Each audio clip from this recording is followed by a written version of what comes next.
Hello everybody, my name is Caroline Walker and I'm the lead nurse for dementia here at Croydon Health Services, and we're going to spend a little bit of time talking about and understanding dementia a little bit more. So, for those of you that know what dementia is, you'll know that there are many forms of dementia. I think what's really important to cover in trust induction is that dementia is a disease of the brain. It's degenerative in nature, which means it will get worse as time goes on. In induction I often talk about memory, because for those of you that know and understand dementia, you'll know that people tend to have problems with their short-term memory. However, I like to mention in induction that as the disease progresses, people then can have problems with their long-term memory. So for me, I think it's always important that we talk to other people, we gain collateral, and sometimes it's about just confirming that what somebody says is actually truth to the present world. So one of the challenges we have in looking after people with dementia is quite often or not, our reality is very different to the person that lives with dementia. Quite often or not, they're living 20, 30, 40, 50 years in the past. So you may be discharge planning, somebody may say to you, yes, I still do all my shopping myself and I manage my finances, and it may well be that when you speak to a daughter or a son of that patient, that they tell you that actually mum has not been doing this for several years, but because mum's reality is very different from the reality that we live now, quite often or not, we just should be checking that people's reality is where we need it to be, particularly when we're discharging. I talk about everyday tasks because again, quite often or not, people that are not managing their everyday tasks are the people that come into hospital week in, week out. So if people are not managing their dietary intake, if people are not managing their medication, we tend to see them quite often. So again, they are things that we need to be considering, particularly when we are at the front and the back door, and particularly a lot around discharge planning, so that when we send people home, we are sending people home and it is a safe discharge. I talk about communication, and I think that we could probably do a lot more as an organisation to communicate with our patients with dementia. It's really important that we try to engage individuals. It's really important that we are talking to loved ones and carers to find out as much as we can about that individual. We do have the care passport, and again, it's something that needs to be promoted in your wards and your work environments to ensure that we are gathering as much information as we can. I have a motto, and that is the more you know somebody, the better you can look after them. Just to touch on communication, if we're not talking to our individuals with cognitive impairment and dementia, we are not considering things like consent to treatment and capacity. So again, we are not protecting our vulnerable individuals and we're not protecting ourselves as clinicians. I talk about perception because you've probably already noticed that when I open my mouth, my hands move. It's involuntary, I can't control it. However, when I go onto the wards, I'm always mindful of this. Quite often than not, you'll see me with my hands in my pockets or behind my back. Because if I go up to Fred and I say to Fred, hello Fred, how are you? He may be in a place where he doesn't recognise this friendly smile anymore as an armful and a caring gesture. What he might see is my hands flapping around, and he may become defenceless, he may become frightened, he might become fearful, and as a result of that, he may well hit back at me. So again, I think it's really important that we're aware of our interpersonal skills when we're communicating people with dementia. And I'll just skim over decision making because I think I've already touched on it under communication. If we are not communicating with our patients, how do we know where they're at? And it's really important that we work within the legal frameworks for our patients and that we are adhering to this because it's a legal requirement of the organisation. So I've mentioned already that there's lots of types of dementia and they are all progressive in nature. Each person's experience of dementia will be very, very different. So treating one person and caring for one person one day, that same person may well need a different intervention the next day. It may well be that whoever else you're looking after, needs a very different approach in the way that you care for them. There are some medications available, there is no cure, and what we do know about the medications that is available is that it slows down the progression for about 50% of the people that take them, so not everybody benefits from the medication. So there are about 850 people living in the UK with a formal diagnosis of dementia. I think what's really important to us here at Croydon University Hospital is that there's about 4,000 people with a confirmed diagnosis of dementia living in the borough. So that's what's important to us, because they're the people that are going to come into our hospital or be cared for in the community. So we do know that people with dementia are at higher risk of developing mental illness and certainly physical illnesses, particularly things like delirium when they come into the hospital. So it's really important that we're aware of that. So if you just familiarise yourself with some of these figures, I'm not going to go through them too much. What I will mention is the fact that a quarter of our beds at any one time are filled with people with dementia. Quite often than not, they don't need to be here. Quite often complex social problems cause people to be in hospital a lot longer than somebody without dementia. And again, this environment is not an ideal place for somebody with dementia and cognitive impairment, and it's really important that we make all the measures we can to get people discharged in a timely manner. So I'm just going to show us a video, Barbara's story. For those of you that haven't seen it, I always think it's a really informative video using the power of film to demonstrate, what it's like for somebody with a cognitive impairment coming into the hospital, accessing our services. And even in real life, I'd normally say for those people that have seen it before, hopefully you'll be like me, you're not bored of it, and that you'll enjoy watching it again.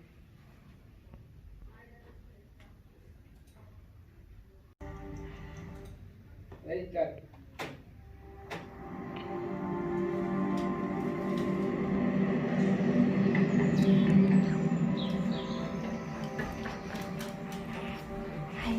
It's my hospital appointment today, I'm sure it is. Where's the taxi? Oh, I wish I didn't have to go, but I know I've got to. I have to go. Taxi's late. What if I miss my appointment? I wonder if I gave you my address. I can't remember. Oh.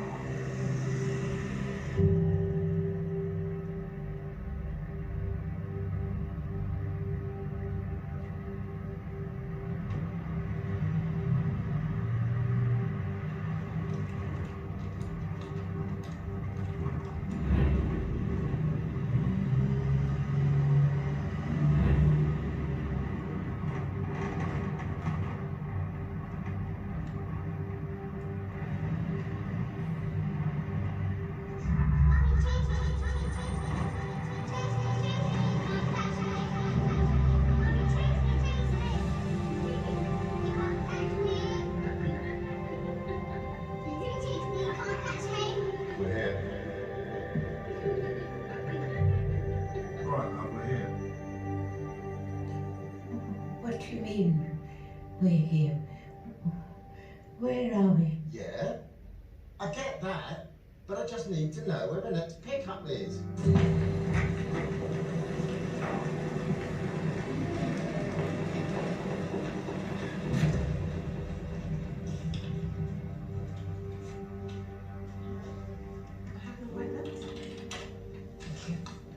I've been sitting here 20 minutes.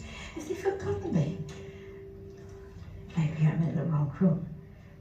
Shall I ask somebody? That's fine, I can see it. That receptionist, oh, she looks really busy. Maybe I... Oh, perhaps I'd better wait a bit longer. Daisy, give me your answer. I'm looking for him now, but I can't see him anywhere. Have you tried all 20? Okay. If I see him, I'll tell you you're looking for him. Bye.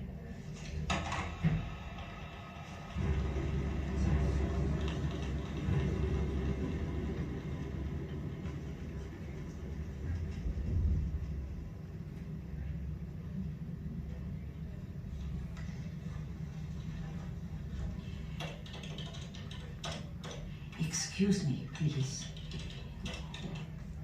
Can you tell me why I'm here? What's your name? My name is Mrs. Barbara Reese. I've been brought. You're here to see Dr. Singh. Please take a seat and call you when it's your turn. Can you tell me why I'm here?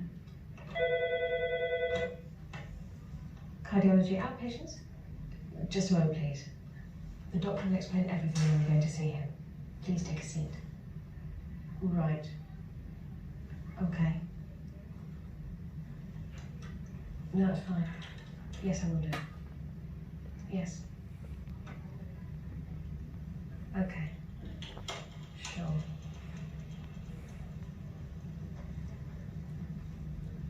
Yeah. All right.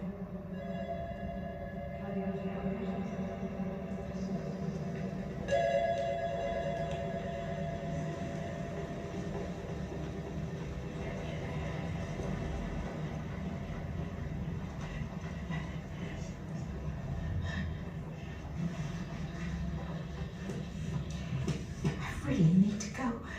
Well, the toilet must be nearby, but I don't leave my seat. What if I get up and they call me while I'm away?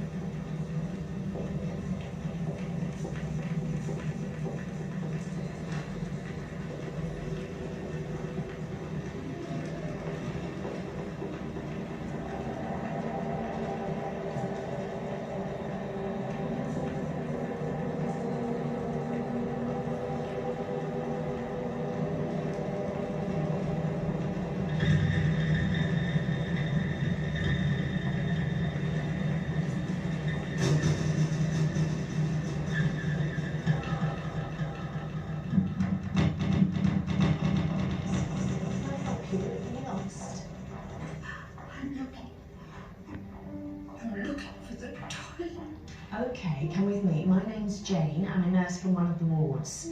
The toilet's just down this corridor. Oh, thank you. These signs can be really confusing sometimes, can't they?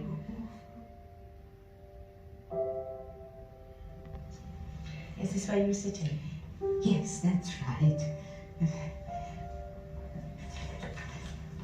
I think I'll be all right now. Thank you again for all your help. You're welcome.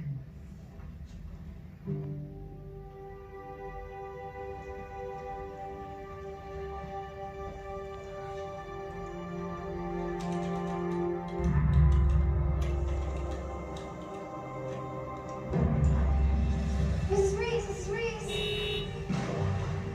Oh. Sorry, Mrs. Reese. Can I help you tie them? You know what? That would be most helpful. Thank you. And what did you want to talk to me about? Oh, I just wanted to know. Barbara Reese. Mrs. Barbara Reese, please. We've been looking for you. The doctor's waiting. Barbara, do you understand why you're here? Your GP, Dr. Richards, tells me that you've been having a few breathing problems. Is that right? Well, I sometimes have to catch my breath. That's mainly when I go upstairs. We need to do a quick examination of you, which will mean you'll need to take off your blouse.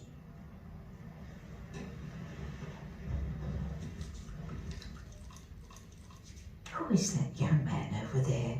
Probably best if you stand up to do that, Barbara. Why don't you pop yourself up on the couch?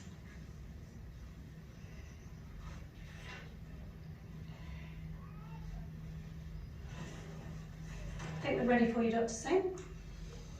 Len was the last person to see me without a blouse. Barbara, can you breathe in for me, please? Who's that young man looking at me? Can you put your blouse back on now?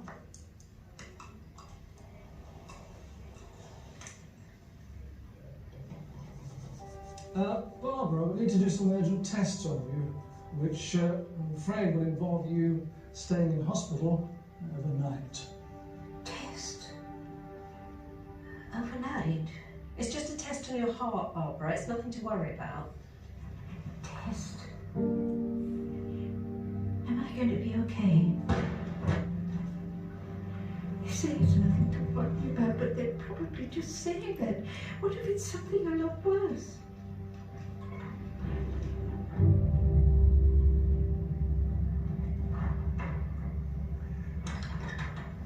Hello, Tavern. How you doing? Oh, hi, Nige. I have your patient from clinic. In for heart test, bed on the left, Willow Road, I'll be with you in a second. Come on, my love. Okay. Brakes are on. Right, let's get you out of this chair. Can you stand? Oh, how was the wedding?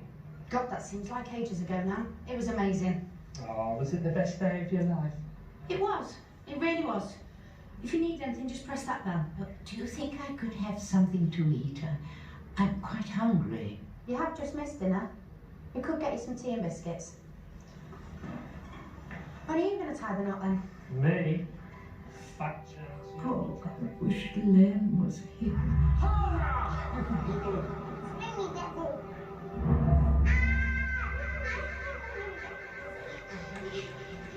Nancy Molly.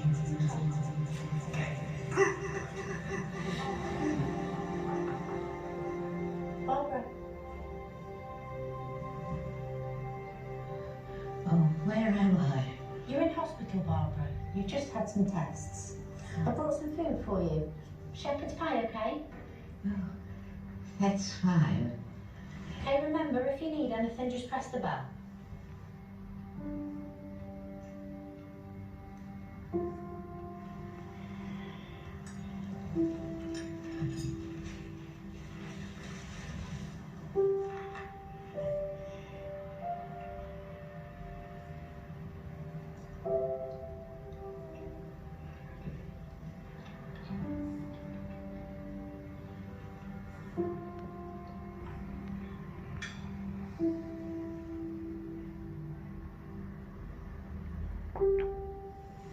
Hello, Mrs. Rees?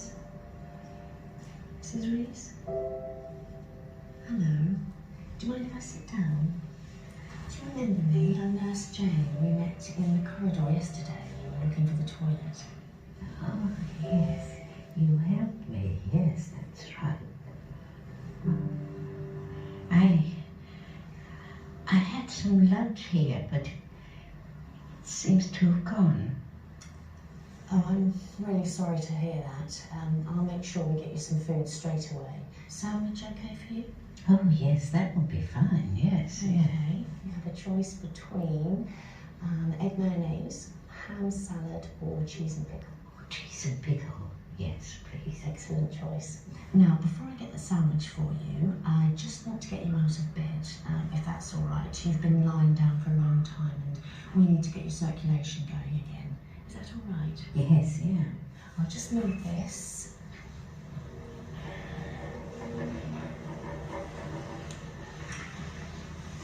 All right, you okay?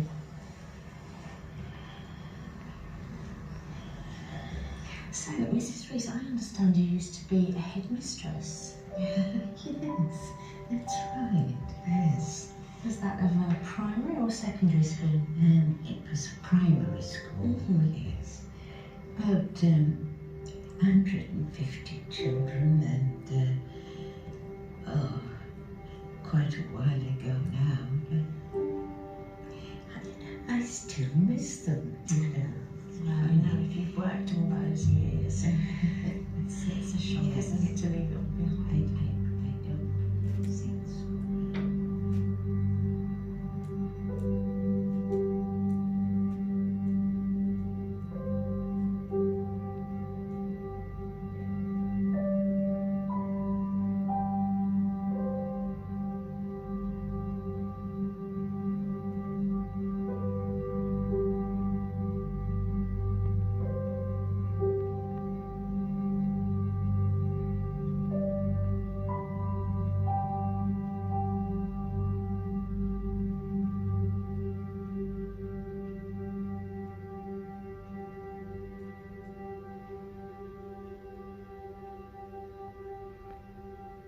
So that was Barbara's story. Quite touching and quite moving really, and hopefully it will leave you all thinking that you wouldn't want any of your patients to feel how Barbara feels. So we don't have time to go through the video, but I'm sure that you can see that there were some things in there that are really good quality, and there were some things that you perhaps would want to avoid in your day-to-day life. So I don't expect anyone to be an expert now that you've listened to me for a little while, but what I will, unless you're an expert in your own right, of course, but what I will say is that I'd ask you all to be dementia aware, to think about if a patient's having difficulty, to try and understand their life world, and remember quite often or not, the reality of the world for the person living with dementia differs greatly from ours. Seek support, so we've all got team leaders, we've all got managers, we've got matrons, there's the lead nurse for dementia. So if in doubt, always have a chat with somebody else. Communication, again, I won't go on too much about it, but it's really important that we speak slowly, not how I'm speaking now. Speak clearly, you know, closed questions so that we don't confuse anybody with too many questions in one sentence. Look at the care passport so that actually we know how that person likes to be referred to, we know what their likes and their dislikes are, and talk to families and relatives and carers, because they are always the person that knows that person best. And of course, think about consent to treatment, capacity assessment, and the legal frameworks that we should be working within. Be patient. Quite often or not, people with cognitive impairment and dementia feel rushed, particularly if you're on a ward and it's a really busy environment. Quite often or not, they won't want to be, you know, the person that's going to bring you away from your day-to-day job, although of course they have needs that also need to be met. You know, I'd ask that you all be sensible. When a person with dementia and cognitive impairment finds that they are losing their mental ability, they often feel very vulnerable, they often need quite a lot of reassurance, and it's important that we continue to do that during their stay at hospital, or even if we're visiting them at home. So treating a person as an individual will help them retain their sense of ability and their sense of worth, and again, it's something that is really important that we instill in our individuals that we are caring for with cognitive impairment and dementia. So I'm going to thank you all for listening to me today.